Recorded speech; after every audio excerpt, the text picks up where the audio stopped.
Bismillahirrahmanirrahim. Umut Kervanı İnsani Yardım Vakfı olarak Afrika'nın Togo ülkesi Ani şehrinin bir köyündeyiz. Burada şu anda bağışçılarımızın bize vermiş olduğu süt keçilerini inşallah birazdan dağıtacağız. Rabbim hayırlarını kabul etsin.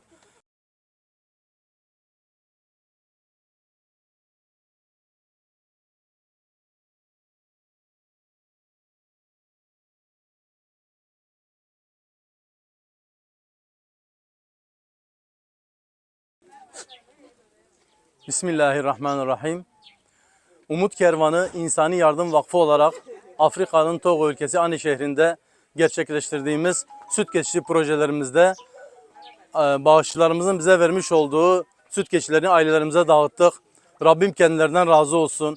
Ahiret azığı eylesin. Rabbim evlatlarını salihlerden eylesin. İki cihanda da mutlu ve mesut olsunlar inşallah. Allah razı olsun.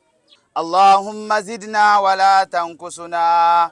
Elhamdülillahillezî en'amna bihâzihin ni'ma.